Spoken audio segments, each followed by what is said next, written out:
Rodney Cook, welcome to the Stories Worth Fighting For podcast. How are you doing? Man. Good to be here. Well, Good morning. I know you have a busy schedule. I really appreciate you making time for us. For people that don't already know who you are, if someone wants to meet you at, let's say, a Brawl for a Cause event, walk up and how would you introduce yourself?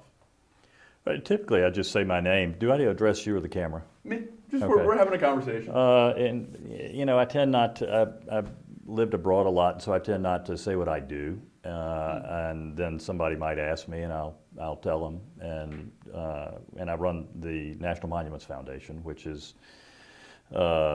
based in Atlantic Station in the Millennium Gate Arch, which is a Georgia history museum that is based on the Arch of Titus in the Roman Forum.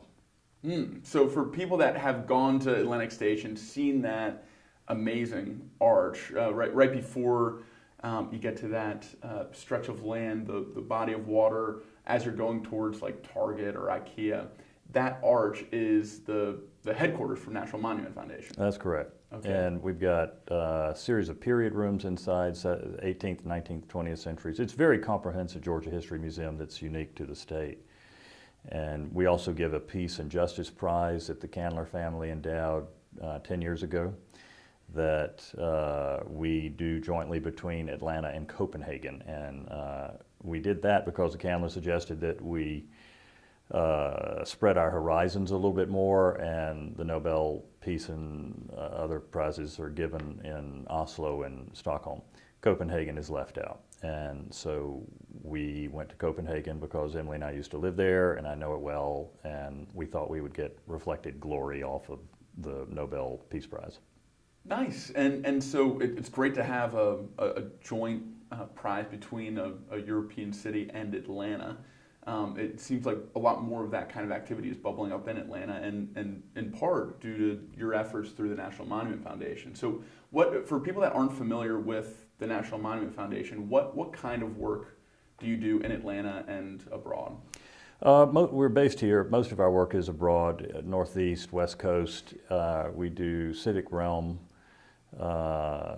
museums, parks, monuments, libraries, anything that has to do with how the public interact with each other in cities mostly.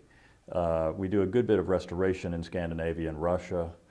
Now it looks like maybe in Asia, Hearst Castle in California, places like that. And so we've had a lot of success at it, and we try to bring people together within the beauty and design of what we create. It's beautiful, and it is a nonprofit organization, and it's focused on restoration, on building all the things you just mentioned, and raising awareness for those types of symbols. Absolutely. We have had 100 years of experimentation with modernism, which is mostly developed around how to get automobiles through cities fast, to the detriment of the pedestrian. And so that's, enough is enough. And so guys who think like me, the modernists tried to remove from the public realm. And so we were on the front lines, and the generations that have come after us now, your generation, one of them, are now reaping the benefits of the battle scars that we possess. Prince Charles, Prince of Wales, was one of the primary leaders in this, and I was very blessed to have been tapped by him to work with him for 6 years. And he made a very big difference, and globally has built 2 cities and gave our city a great monument to the Olympic Games, which was most generous of him, and it changed my life for the better 3 times. Mm-hmm. And let's talk a little bit about how you found your way to the National Monument Foundation. You worked for Prince Charles. You said he's changed your life 3 times. How did that parlay into what you're doing now? Well, I had done mostly houses when I was your age, and Architectural Digest did a really nice story on a house Emily and I had when we were 30. And a lady a wonderful lady in New York, Greenwich, Connecticut, has a grand collection of Hudson River School paintings, and the largest in the world. And she asked if she saw the story, asked if I would come up and design her art museum on the Hudson River. I about fell off the chair and said, sure, I can do that. And up I went, and we became like family. She's my youngest daughter's godmother, and I leave in a week to go check in with her, see how she's doing. She's 95 now. Amazing. Yeah. And so at that time you were 30? 32. 32. So yeah. At 32 years old, you have this opportunity to go up to New York, build an art museum for this art collector, connoisseur. Mm-hmm. Amazing. And moving from residential to now doing an art museum, what was that transition like? Well, it was dramatic, and we got a lot of great attention, all of it positive, remarkably, other than here, that was global. And Chicago Tribune, the New York Times, Los Angeles Times, Pravda in Moscow. And the Financial Times of London particularly was good because the Prince of Wales read the paper, and he never reads the paper. They never let him have newspapers, but he saw it, and the palace rang us up. We understand you're about to open this building. It looks really impressive. May we send someone? Sure, send them on. And so that person really liked the building, liked me, and so they asked me to come meet the Prince of Wales, and he offered me a position as a trustee of his first American, actually, trustee of the Prince of Wales's foundation. So we started a school here for architecture in order to give your generation and others, your tangents, an education that I was not allowed, because the modernist school pretty much removed traditionalism, practiced for the last several thousand years, removed it from American schools.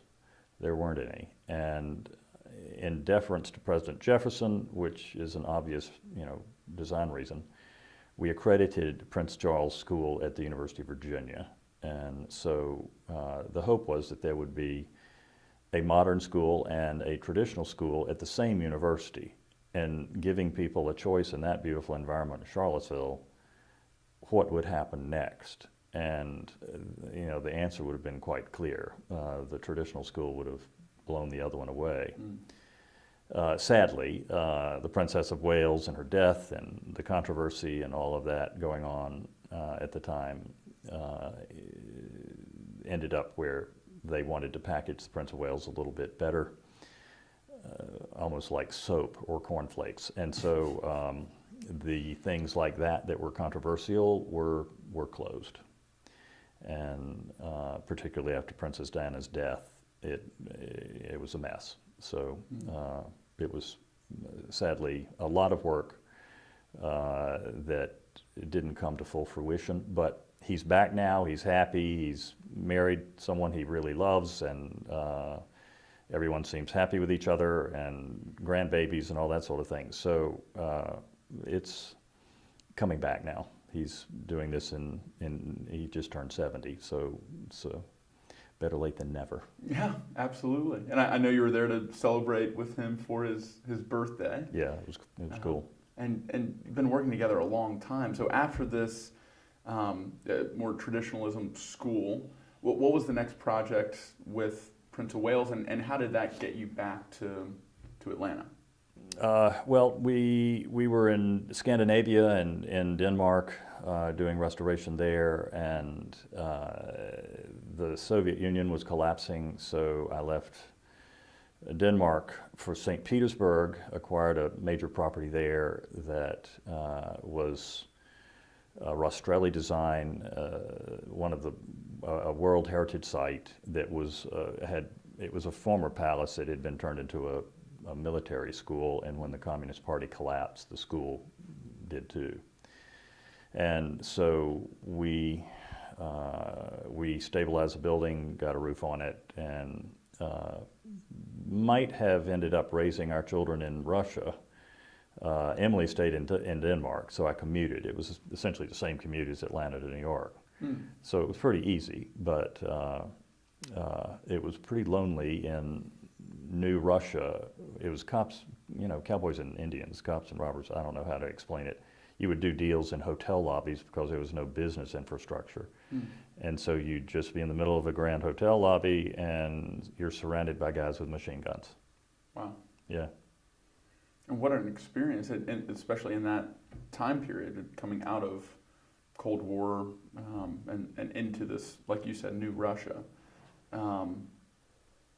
After that chapter of your life, why didn't you end up raising your kids in Russia? Circumstances presented themselves I'd rather not go into detail about, but the building ended up not being mine anymore, and so we decided, and Emily, my wife, said, Atlanta is really adjusting, and we have a beautiful place. We live here. Why don't you come home? The children, we can't travel with you like this anymore, and you need to come know your children. So home I went. Great. And how old were you when you moved back to Atlanta, and have you been here since? Yeah, 40s. Okay. We were in New York for about 8-9 years, then Denmark, then Russia, England.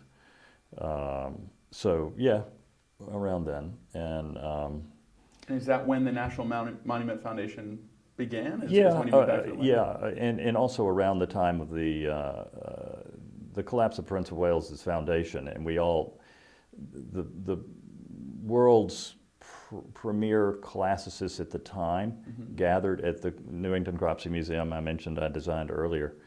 They gathered there to determine what were we going to do with all these students that were thriving in these schools that we had helped set up. And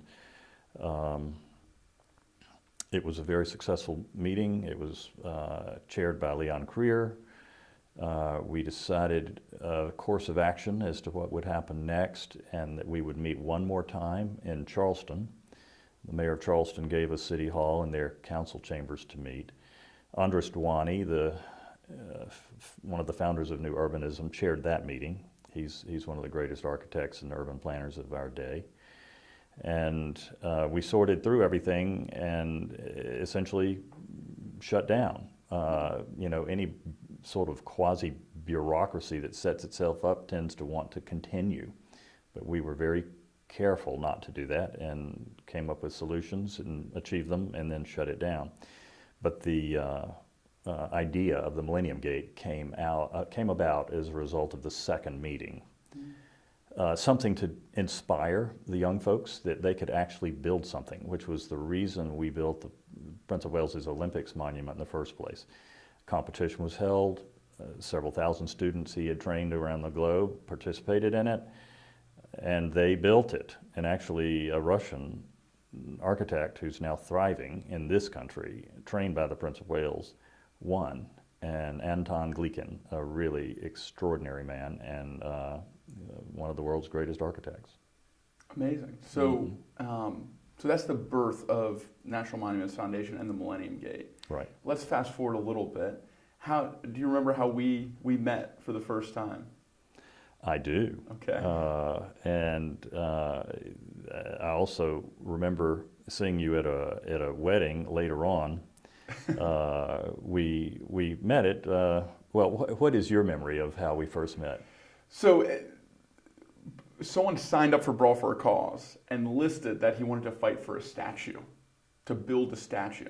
And I was like, we have this new. We haven't had something like this before. So I called him, Clint Castile. And I was like, hey, what kind of statue do you want to build? He starts talking about Chief Tamachichi, who I hadn't heard of, and about this new peace park that was going up. And I was like, this sounds pretty cool. Like, we'd love to have you in the next Brawl for a Cause event. And I think when we first met, Clint was talking about his boss and how he'd love to get him involved in Brawl for a Cause, and he'll invite him to the event to come see him fight. And so, I made a mental note to meet Clint's boss. But it wasn't until the actual event, which then we were doing it on Thanksgiving Eve, so the night before Thanksgiving.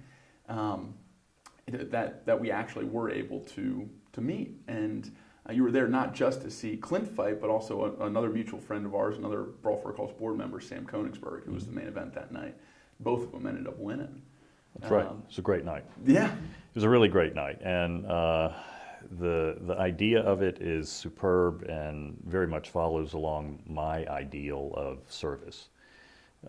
This thing that you've come up with is quite remarkable, and I'm really proud of you. I'm expecting a lot more from you, but you do too. That's what's pretty cool about it.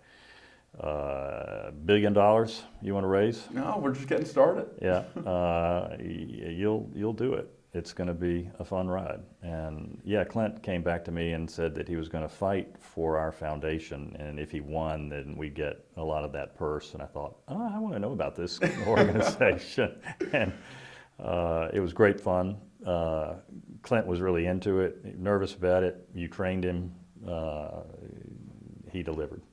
That's right. And the beautiful irony of his brawl was he's fighting for a statue dedicated to peace that's going up in the new Peace Park coming to Atlanta. So can you tell us a little bit about that? Yeah, sure. We're rebuilding a park that an ancestor of mine, the 37th mayor, Livingston Mims, built in the 1890s.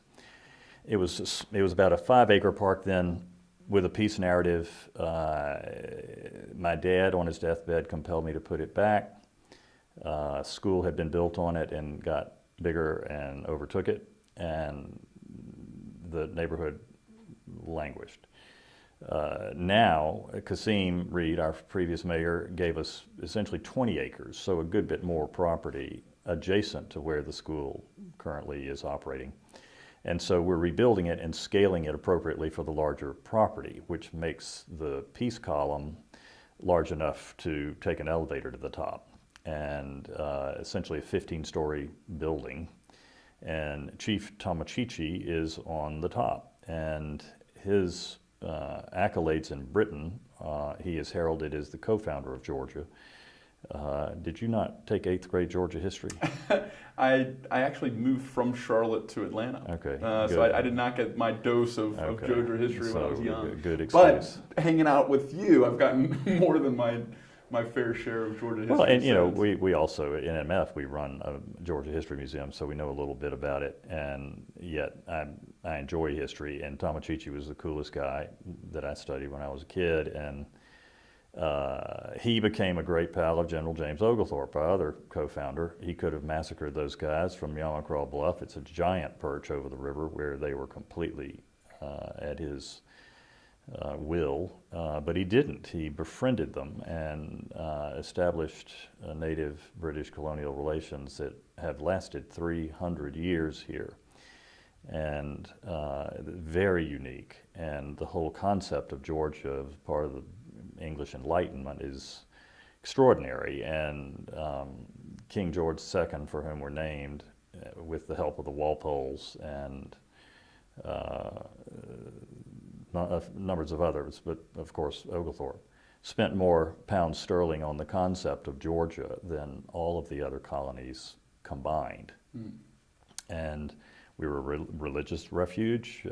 We had all sorts of things we don't need to go into detail because it's about Brawl for a Cause, but it was an extraordinary gesture that Dr. King and Ambassador Andrew Young's papers, as well as on tape, say their ministries stand on the broad shoulders of Chief Tomochichi. He was the only American native chief regarded as a king by the British monarchy, and was asked to London and feted and celebrated as such. And a huge ball at Kensington Palace, where they lived at the time. He brought an entire entourage, including his heir, Tuna Howie. And extraordinary gestures happened when he was there. Tuna Howie brought his pet eagle. I don't know how that worked, but he did. And it brought about a story of Georgia excellence and Georgia peacemakers that the Nobel laureates, who are now moving here, we hope are moving here, find Georgia to be. They believe this narrative, and they think it's unique in the world. It's exciting, and what a perfect person to have atop this peace pantheon that is dedicated to Georgia as co-founder of Georgia. Well, that's what they thought, and interesting that my ancestor Livingston put that up there. It was designed originally by Olmsted, who did Central Park and the U.S. Capitol grounds. And the Great Oval initially in the late 19th century had statues of W.B. Du Bois and Booker T. Washington essentially arguing it out as to how African Americans would engage in white society after the Civil War. They will return to the new Great Oval and argue it out for all eternity at this point forward. And then this native on top of the column in the center of all that, it's only in Georgia can you have a story like this. And then in the middle of the Nobel Peace Pantheon, domed structure on the highest hill will be Dr. King, surrounded by President Carter and other Georgia Nobel laureates. If we were a nation, we would be number 5 in Nobel Peace laureates. And this monument is in view of Dr. King's house, which, with our help, Bernice King recently was able to sell to the National Park Service Foundation, National Park Foundation, which will certainly pass it on to the Martin Luther King National Park, which President Trump has now put in place. Incredible. Just so people grasp the gravity of this, Nobel Peace Prize is among the most prestigious awards that you can receive. And countries that have people that have earned this award are very proud of their people. So if Georgia, not the United States, but just Georgia was its own country, then we would have the 5th most Nobel Peace Prize winners in the world. Is Correct. That right? That's correct. So to have these incredible peacemakers throughout Georgia history, all in one park, all in one place, the names that you've already mentioned, it's something that's unprecedented in this state and maybe in the country. This is going to be a project that really can help put Georgia on the map for not just monuments and symbols, but overall, just in terms of a city that deserves recognition in this world. Yeah, it's in my view, it's a natural projection along the way. The Atlanta Way is something that is a tangible tradition that we've had here for 175 years. And the Georgia Way is tangential to it, but the Capitol led it. And we just got along. And it was a leftover from the way Britain founded us under General Oglethorpe in the first place. And so the primary communities of the 19th century, the black, white, and Jewish communities, they all knew each other. The leadership were friends, and they made sure that this city remained peaceful. And it's the only major city that never rioted, and particularly having the civil rights leadership living here, much less when Dr. King was assassinated. The city was peaceful, and it wasn't by a feat of luck, it was by hard work. And I was blessed to learn this at the feet of my father, who was chosen by Hartsfield to be part of his generation to do that. Mm-hmm. And he helped keep the peace. He was very close to Daddy King, Dr. King's father, and then later when Dr. King's ministry, the generations were split. So when Dr. King got older and his ministry thrived, we got to know him too, and his children, particularly Bernice, are friends of mine. And we try to help each other and stick together. And I knew Dr. King coming into our house when I was a kid. The meetings that would be held, we were always sent to the top floor and told not to look out the windows. And of course we did. And so we saw all these people coming in, and something was going on that they were trying to keep quiet or keep peaceful. And so I learned a lot when I was a kid. And why is this Peace Park so important to you? You mentioned your father and what he asked you to do before he passed. You're talking about these experiences during the civil rights movement when you were young. How does that come together to this final project? Well, he gave me an order from his deathbed, and so any Southern man, having that kind of direction from a parent, you just don't stop until you're done. And he had battled. There were lots of battles that he had encountered as again, a guy your age when he was first in public life. One, primarily the Peyton Road Barricade, which is a well-chronicled event that happened here, where a wall was built over a major artery to keep black, prosperous people from moving into the Cascade neighborhood, and the idea being they would not move north of the wall. And from the Capitol, Dad made a speech saying, "This is not how we are. This has got to come down, and Americans do not wall themselves off from their fellow Americans." So you would think that was a normal speech today. It was not then, and Hartsfield had suggested strongly he make the speech from the Capitol.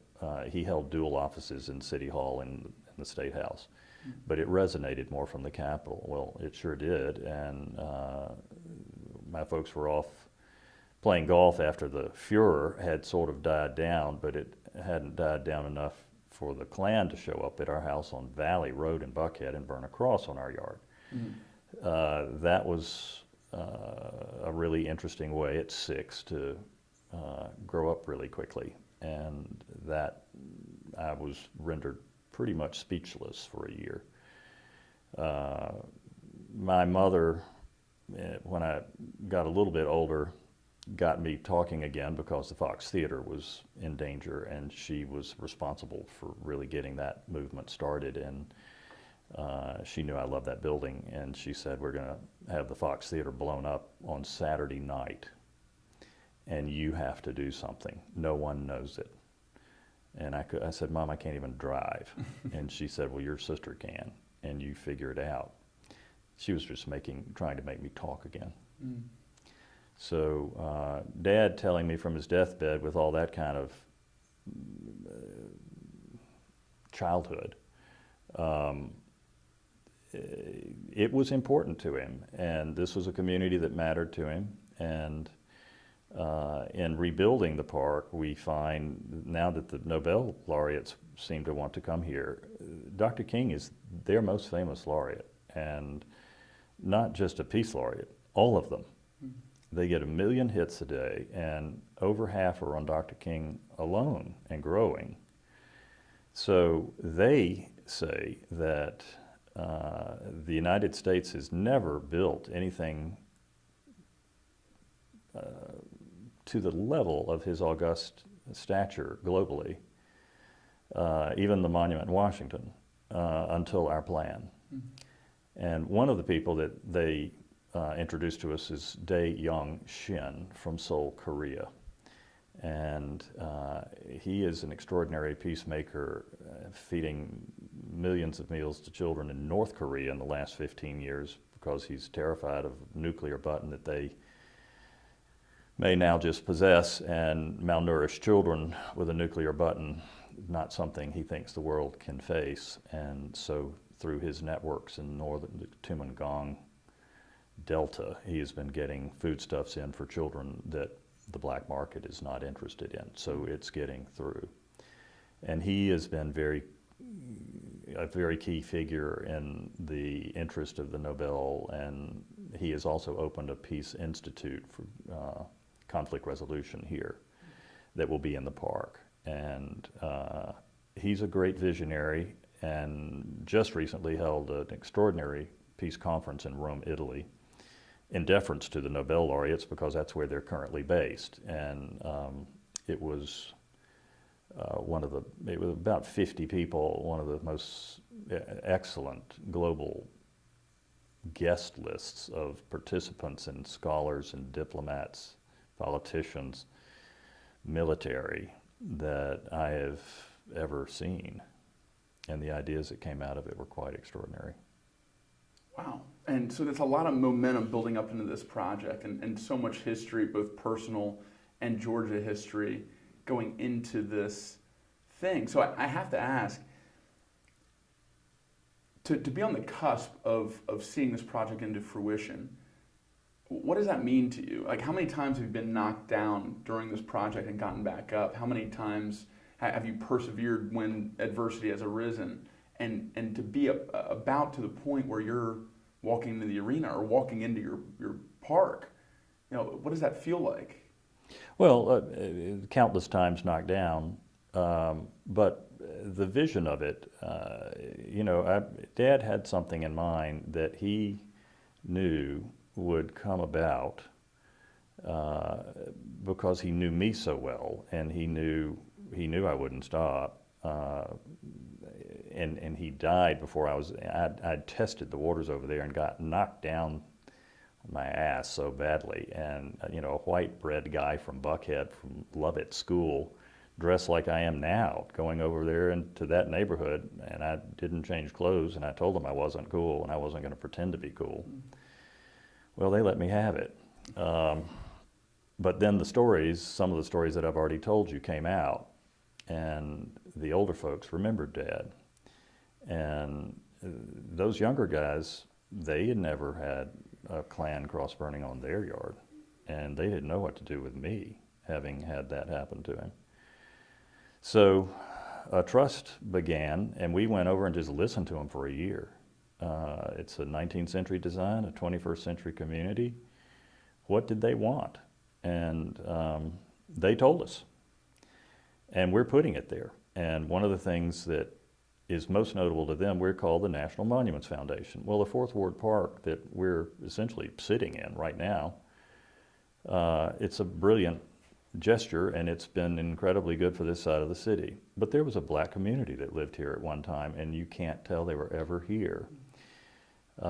This neighborhood in Vine City and English Avenue, they knew we would remember them, and they changed the world. Their people from their little community changed the world. That is a story that has to be remembered, and because of the work that we're doing in this park, it will be. And Dad, the Downtown Connector's named for him. He helped build that road. It's where 85 and 75 join in the north and the south. The state felt not only had he built it, but that he had brought the races together in a unique way that only a handful of guys at that time could have done. And it's like he saw the next step that with my travels that, he ran around the world with me, and he ended up getting married for the third time at Blenheim Palace. Lady Henrietta, a great pal of mine, loved my dad, and she hosted us there in a chapel that looks like a cathedral, and it was one of the more beautiful gestures she could have done for us. And so he knew that the links that I had around the world would be such, I didn't know it, but he knew that it would probably end up exactly where we are. And he always had an interest in Davos, and my father-in-law goes to Davos every year, and he said, you need to talk to Jim Robinson about Atlanta and the Davos of peace. That is something that we likely could be, and you need to do it. Well, I thought that was a joke, but not now. Especially with it being so close. So what are next steps for the park? What is the estimated timeline? I know construction is all over the place in general, so timelines have been pushed and delayed and those kinds of things. But when could someone from Georgia listening to this, when could they step into this park? When can they see the vision that your father saw that you've been working on? October. So we had meeting with the Parks Department end of last week, and we've had a very wet year. This is a very urbanized area, and so over 175 years we've run into some soil conditions that have to be pristine. And so every now and then we'll find something else that the satellite imagery didn't show. We have to clean it up because it's going from a brown field to a green field, and there are going to be children playing everywhere, and it has to be perfect. So most of it is done. We found another hot spot, and that's what's delayed us a little bit. It's supposed to be finished now, and if you've been over there lately, you know the curbs and all of there's a 10 million gallon cistern that will be under the lake. It's finished. It is dealing with 1/3 of the entire watershed need between 5 Points and the Chattahoochee River. It's an enormous amount of property covered in one park by 1/3 of the need. It's extraordinary, and you'll never see it. And the buildings will come last. There are 5 statues that are currently underway. Now we have had the Andrew Young building is still being cleaned. That's another hot spot. The Peace Pantheon is almost clean. The Peace Column site is clean. So we are racing to get the drawings finished for that so that we can go up right away. There are other issues too that were delays.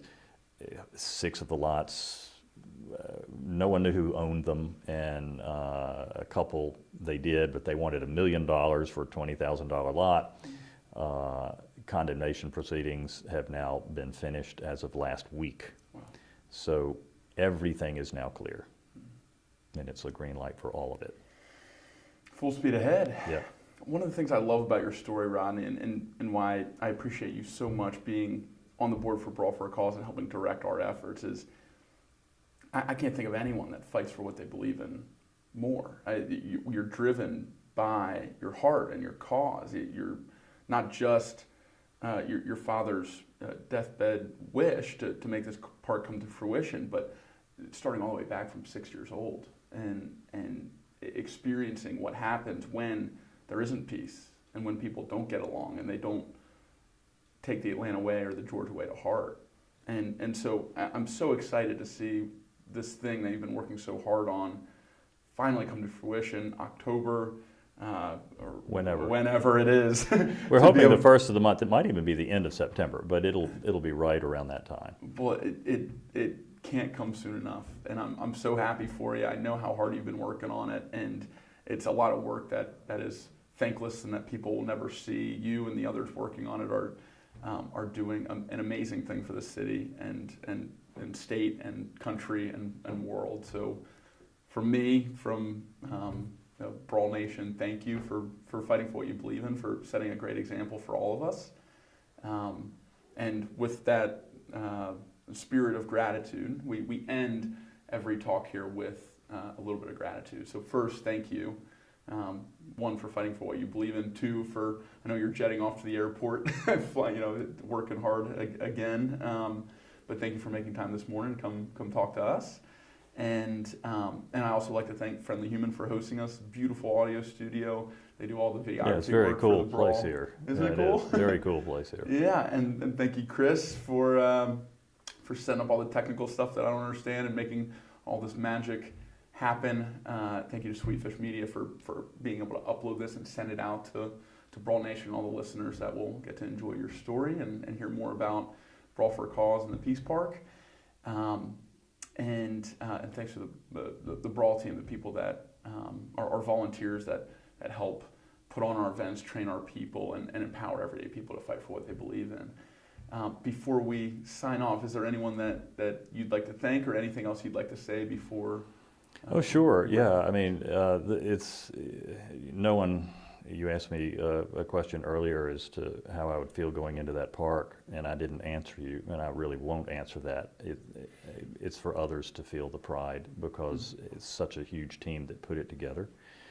I'm leaving to go to San Francisco to see my buddy Joe Lonsdale, a San Francisco tech guy. He was the first $1 million donor from the other side of the country. God bless him.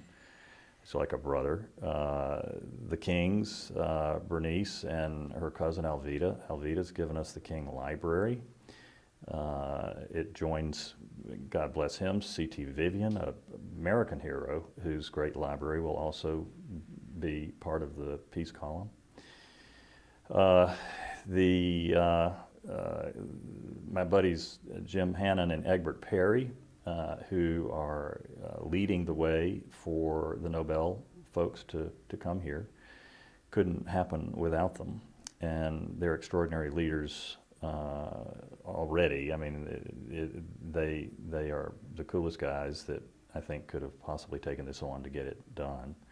And it's such a giant idea because Nobel University, Nobel Peace District, the Peace Park, all of these tangential ideas that will not only change the city, but potentially change the world, and all right here. I couldn't possibly thank enough Emily, my wife, putting up with me, my kids, with all this, because it's taken us so long to do, 8 years at this point. A cool gal, Makeda Johnson. How much time do you have for me to thank people? She's the one who really approached me in the church, Mount Vernon Baptist Church, when everybody was screaming me down that first time I went, ending in a standing ovation that I didn't hear because I was in another zone, going back to all that Klan cross-burning stuff.